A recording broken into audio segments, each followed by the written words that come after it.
don't have to just sit on the phone on hold. So that's two of the most useful Pixel features. Welcome to the party, iPhone friends. And there's also a new unified phone app layout that combines favorites, recents, and voicemails all into one place, which just makes sense.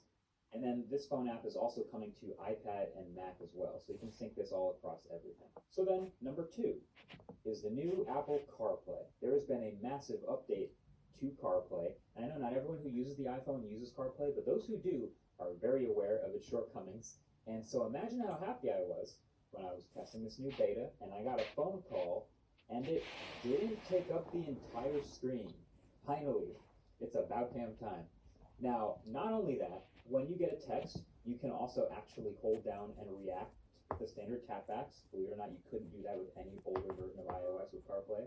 And there's a few things like a new set of widgets over to the left of the dashboard, so you can pick on your phone which widgets show up here. And I found that the most useful ones are like media or maps, just some things that are nice to have. And live activities can appear in CarPlay as well. So just those things are a massive quality of life improvement. Plus there's a little bit of redesign, as you can see. And none of this is even mentioning CarPlay Ultra, which is so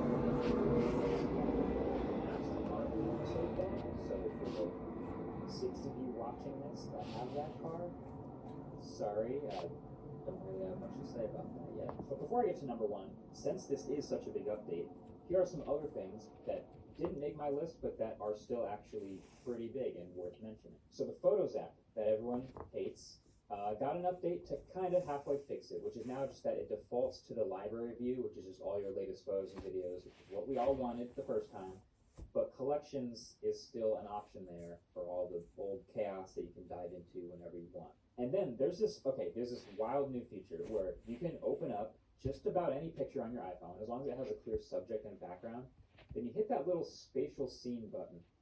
And when you do, the iPhone scans it for a second and then turns into a responsive 3D-ish image. So it's separating the background from the foreground and literally filling in behind the subject so you can sort of peek around behind it by moving your phone around. It's so good. It's really, really good. You can set these images as your phone lock screen, so the clock kind of sits nicely behind the subject. You know, ordinarily this would just be such a gimmick, but it's so clean that I actually don't put it in the gimmick bucket anymore. It's super well done. And then messages, okay, messages get a few neat things like other messaging apps have had for a while, like you can add backgrounds to threads, or have inline polls for iMessage conversations, or group chat individual typing indicators. Cool. And there's also now live translation features built into Messages, FaceTime, and the phone app, which all work offline for your speakers, because all these languages each one of them download megabytes, and then it works when you have an internet connection.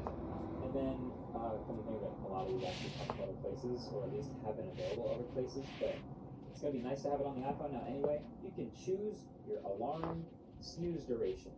You can just pick a number other than 9 minutes, which it's been for forever. And also now, if you're charging your iPhone, it finally will actually estimate how much longer it will take to charge to 100%. An absolute classic from Android 10 years ago. And my nerdy personal favorite, an audio input selector in the control center. Just something I personally will get a lot of use out of.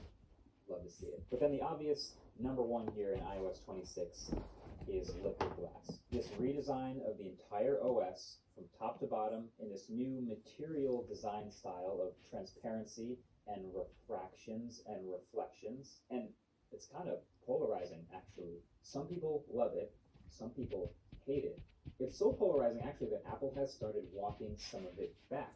So originally the idea is just to unify the aesthetic among all of Apple's platforms. iOS 26, iPadOS 26, watchOS, macOS, tvOS, and really centering it all around visionOS with the frosted glass windows and the shadows and reflections of the real environment that your windows live in. So we saw a lot of that in the keynote. I think this pulling down the lock screen, just the way it's totally unnecessarily but super impressively distorting everything and reflecting the light based on the colors underneath it and the angles that it hits, the theoretical layers of glass that I'm pulling down, I think this encapsulates it all. This is what liquid glass is all about. But there are some concerns, mainly around some stuff that I brought up pretty early, which is around readability.